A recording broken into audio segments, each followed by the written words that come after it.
നമസ്കാരം. സോഡിയാക് മീഡിയയിലേക്ക് എല്ലാ പ്രേക്ഷകർക്കും സ്വാഗതം.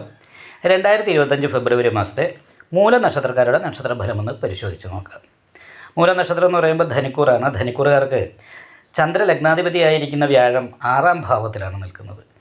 അപ്പോൾ ഇത്തിരി ഒരു ദൈവാധീനം കുറവുണ്ട്, വ്യാഴപ്പഴമുള്ളൊരു സമയമാണ്. അത് മാത്രമല്ല, ദുരിതഭവനാധിപതിയായിട്ട് 5ാം ഭാവാധിപതി 7ാം ഭാവത്തിൽ നിൽക്കുന്നതുകൊണ്ട് എന്തെങ്കിലും ഇറങ്ങി പുറപ്പെട്ടാലും ഒരു തടസ്സം ആദ്യം ഉണ്ടാകാൻ സാധ്യതയുണ്ട്. അതുപോലെ തന്നെ മാനസികമായി കുറച്ച് ടെൻഷൻ അനുഭവിക്കാനായിട്ട് യോഗമുള്ള സമയമാണ്. ദാമ്പത്യ സംബന്ധമായിട്ട് കുറച്ച് പ്രതിസന്ധികൾ ഉണ്ടാകാനും സാധ്യതയുണ്ട്. കാര്യം സഹായസ്ഥാനത്താണ് 7ാം ഭാവാധിപതി നിൽക്കുന്നത്. പഞ്ചമഹാപുരുഷത്തിലെ മാളവയോഗം ചെയ്തിട്ട് ശുക്രന് 4ാം ഭാവത്തിലുണ്ട്.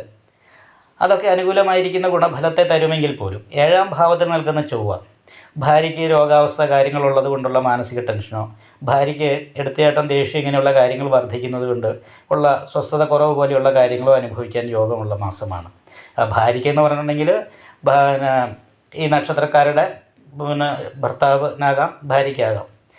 അപ്പോൾ 7ാം ഭാവത്തിൽ നിൽക്കുന്ന ചൊവ്വ മൂലനക്ഷത്രക്കാരെ സംബന്ധിച്ച് ദാമ്പത്യ സംബന്ധമായിട്ട് കുറച്ച് പ്രതിസന്ധികൾ ഉണ്ടാകാനുള്ള സാധ്യതയാണ് കാണിക്കുന്നത്.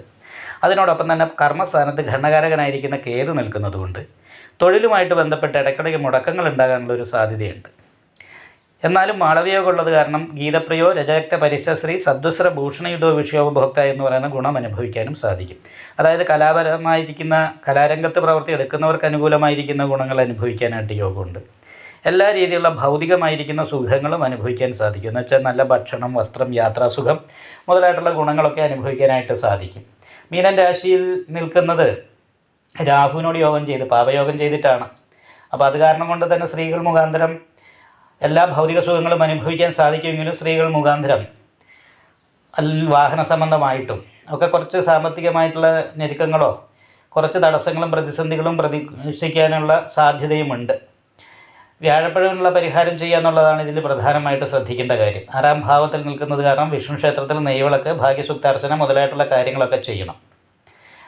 അതേപോലെ തന്നെ സഹായസ്ഥാനത്ത് നിൽക്കുന്ന ശനിയോട് ചേർന്നിട്ട് ഭാഗ്യാധിപതിയും 3ാം ഭാവത്തിലാണ്, നിവൃത്തി സ്ഥാനാധിപതിയും 3ാം ഭാവത്തിലുണ്ട്. അതുകൊണ്ട് തന്നെ നല്ല സഹായങ്ങൾ കിട്ടാനായിട്ട് യോഗമുള്ള സമയമാണ്. സഹോദര ഗുണം അനുഭവിക്കാൻ, അതേപോലെ തന്നെ സുഹൃത്ത് ഗുണം അനുഭവിക്കാനൊക്കെ യോഗമുള്ള സമയമാണ്.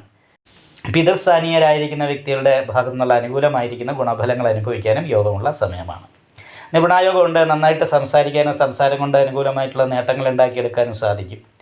ചെയ്യുന്ന പ്രവൃത്തിയിൽ നിപുണത കാണിക്കാനായിട്ട് സാധിക്കുന്നതാണ്. അപ്പോൾ കൃത്യമായിട്ട് വൃത്തിയായിട്ടും ഓരോ പ്രവൃത്തി ചെയ്യാനായിട്ട് സാധിക്കും. അപ്പോൾ ഈ രീതിയിലുള്ള അനുകൂലമായിരിക്കുന്ന ഗുണഫലങ്ങളൊക്കെ ഉണ്ട്. അപ്പോൾ ദൈവാധീനം കൂടി വർദ്ധിച്ചു കഴിഞ്ഞാൽ തടസ്സങ്ങളൊക്കെ മാറി അനുകൂലമായിരിക്കുന്ന ഗുണഫലങ്ങൾ ഈ മാസത്തിൽ അനുഭവിക്കാനായിട്ട് മൂലനക്ഷത്രക്കാർക്ക് സാധിക്കുന്നതാണ്. വിദ്യാർത്ഥികൾക്ക് പഠനത്തിൻ്റെ കാര്യത്തിൽ ശ്രദ്ധ വർദ്ധിക്കുന്ന ഒരു സമയമാണ്.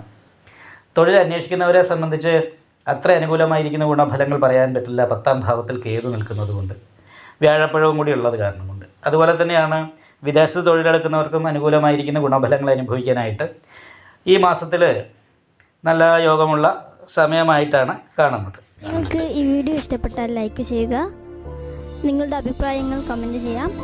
ജ്യോതിഷവുമായി ബന്ധപ്പെട്ട കൂടുതൽ കാര്യങ്ങൾ അറിയാൻ ഈ ചാനൽ സബ്സ്ക്രൈബ് ചെയ്യുക. ഞങ്ങളുടെ ഓൺലൈൻ കൺസൾട്ടൻസി നമ്പർ താഴെ ഡിസ്ക്രിപ്ഷൻ ബോക്സിൽ കൊടുത്തിട്ടുണ്ട്. ആവശ്യമുള്ളവർക്ക് കോൺടാക്റ്റ് ചെയ്യാവുന്നതാണ്.